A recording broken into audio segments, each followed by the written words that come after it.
Ta-da! Presenting kamote for our dinner! So, ayan na nga guys, at magandang gabi sa inyong lahat.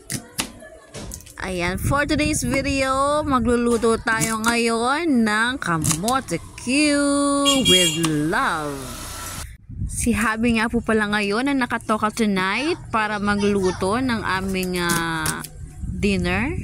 So ayan po ang kanyang napiling lutuin para daw iwas rice kami tonight. Ayan. So for the diet ang person ng very light. Ayan, 'di ba? So ayan, ginagayatan ni Darling ang ating mga kamote. Ayun, lumukso pa. Nako naman yarn. Ayan, bilisan mo naman Darling. At anong oras na? Sus Mariosep.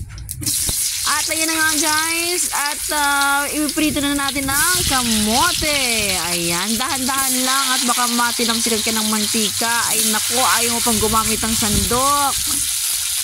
Ayan, sige, ubusin mo na. Konti lang naman yan guys, mga 3 pieces lang po yan. Kasi ayaw niyang ubusin yung mga kamote. Sabi niya pwede na daw yan.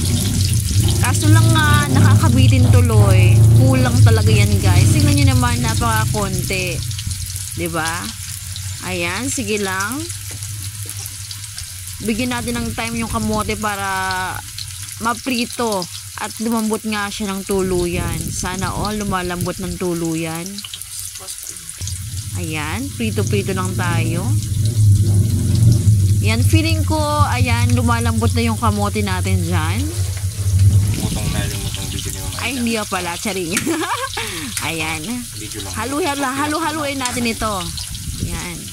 Halo-halo.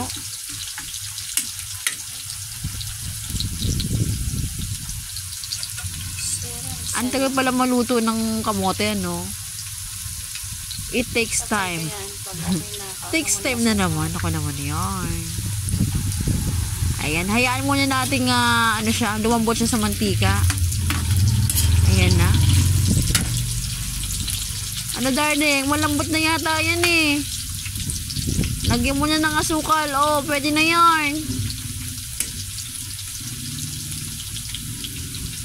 Yan yung lalag ng asukal? Ay ba ng kamantika? Pwede mo na yun. Kasi lang. Para may maluto-luto. Daro sa turon. Tapos naman na. Napakatagal naman talaga naman yan. Ay, nako naman yan. Pwede na talaga yan. Ayan, lagyan mo na. Ay ba, Diyos ko. Gutom na ako eh.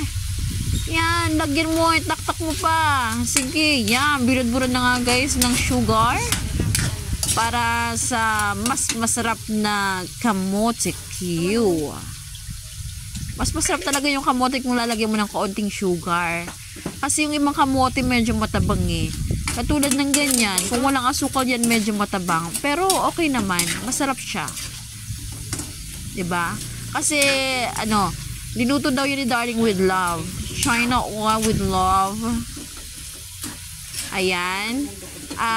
Ang partner nga po pala niyan ay mainit na kape. Si Darling ay kape, ang partner dyan. Ako naman ay choco na gatas. Ayan. Diba guys? Tingnan nyo, oh. Ayan na yung glazed sugar, oh. Nabubuo-buo na.